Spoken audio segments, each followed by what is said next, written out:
ప్రజల కోసం నిజమైన వార్తలు. ఇది మీ AP9 నెట్వర్క్. తాజా వార్తలు, విశ్లేషణ, సమాజానికి సంబంధించిన అప్డేట్స్ మీ ముందుకు.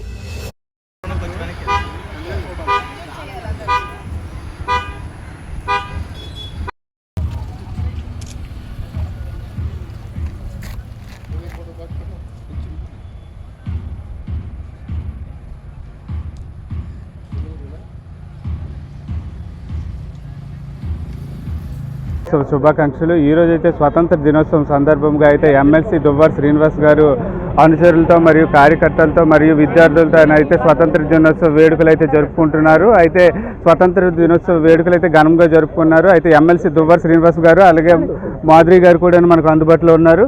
సార్, అయితే స్వాతంత్ర దినోత్సవ వేడుకలు చాలా ఘనంగా అయితే జరుపుకుంటున్నారు. ఈ 80వ స్వాతంత్ర దినోత్సవ వార్షికోత్సవం సందర్భంగా మీరు ప్రజలకు ఇచ్చే సూచనలు ఏంటి సార్? 79 సంవత్సరాలు పూర్తి చేసుకొని 80వ సంవత్సరంలోకి అడుగుపెట్టినటువంటి సందర్భంగా ఆగస్టు 15 ఈ సందర్భంగా ప్రతి ఒక్కరికి కూడా నా స్వతంత్ర దినోత్సవ శుభాకాంక్షలు అందరికీ కూడా తెలియజేసుకుంటున్నాను. 80 సంవత్సరాల్లో భారతదేశం ప్రపంచ స్థాయిలో ఒక అగ్రగామి దేశంగా మరి దూసుకుపోతున్నటువంటి సందర్భం. ప్రపంచ దేశాలే భారతదేశాన్ని అనుసరించవలసినటువంటి స్థాయికి ఎదుగుతుంది.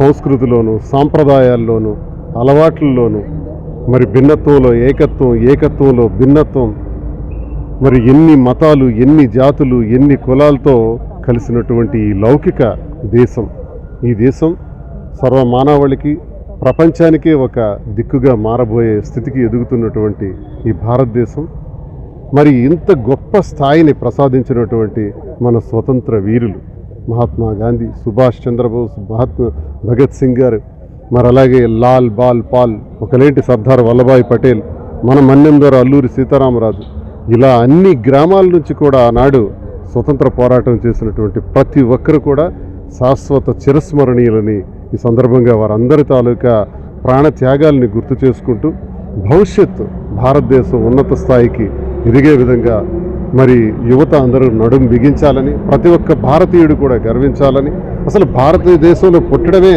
మనం చేసుకున్న గొప్ప అదృష్టంగా నేను భావిస్తూ అందరికీ స్వాతంత్ర దినోత్సవ శుభాకాంక్షలు తెలియజేస్తున్నాను మరొకసారి. అలాగే మనకు ప్రస్తుతం అయితే మహిళలకు ఆదర్శంగా ఇచ్చిన దువ్వాడ మాధురి గారు అయితే మనకు అందుబాటులో ఉన్నారు. ఆవిడని అడిగి తెలుసుకునే ప్రయత్నం చేద్దాం. మేడం గారు, అయితే 80 వార్షికోత్సవం ఇది స్వాతంత్ర దినోత్సవం సందర్భంగా మీరు మహిళలకు ఇచ్చే సూచనలు ఏంటి మేడం? నేను మహిళలకు ఏం సూచనలు ఇవ్వట్లేదు. మహిళలకు ఇంకా స్వాతంత్రం రాలేదని నేను అనుకుంటున్నాను. మగవాళ్ళందరికీ స్వాతంత్ర దినోత్సవ శుభాకాంక్షలు. ఆగస్టు 15 సందర్భంగా అయితే మనకి ఎమ్మెల్సీ దువ్వాడ శ్రీనివాస్ గారితో పాటు మాధురి గారు కూడా మనకు అందుబాటులో ఉన్నారు. వాళ్ళైతే తమ నియోజకవర్గం టెక్కలే కాకుండా చుట్టుపక్కల ఎవరికి ఎటువంటి సహాయ సహకారాలు కావాలన్నా అందిస్తున్నారు. ఎవరికైనా ఇబ్బంది కలిగిందంటే మేమున్నామని భరోసా ఇస్తున్నారు. ఈ సందర్భంగా మేడం గారిని అడిగి తెలుసుకునే ప్రయత్నం చేద్దాం. మేడం గారు, సహాయ సహకారాలు అందిస్తున్నారు, ప్రతి ఒక్కరికి మేము ఉన్నామని భరోసా కల్పిస్తున్నారు. ఇది రాజకీయ పరంగా లేకుంటే ప్రజా సమస్యలపైన లేదనంటే ప్రజలకు కలిగిన ఇబ్బందులను తెలుస్తున్నారు? రాజకీయంగా పరంగా అయితే ఎలక్షన్స్ వచ్చే ముందు చేసుకుంటే చాలు, ఇప్పటి నుంచి చేయాల్సిన అవసరం లేదు. అలా ఏమీ కాదు. శ్రీనివాస్ గారు ఎప్పుడు కూడా ప్రజల కోసం పోరాడే మనిషి, అది అందరికీ తెలుసు. సో ఆ విధంగానే ప్రజల కోసం పోరాడుతూ, ప్రజా సమస్యల మీద తను పోరాడుతూ, ఎక్కడైనా ఎవరైనా ఇబ్బందుల్లో ఉంటే ఓన్లీ జిల్లా వరకు మాత్రమే, మా పరిమితి జిల్లా వరకు, శ్రీకాకుళం జిల్లా వరకు ఎవరు ఏ ఇబ్బందుల్లో ఉన్నా ఏదైనా ఆర్థికంగా కానీ, వైద్యం కానీ, విద్య కానీ ఏదో ఒకటి మాకు చేతనాన్ని సాయం మేము చేస్తూ వస్తున్నాం.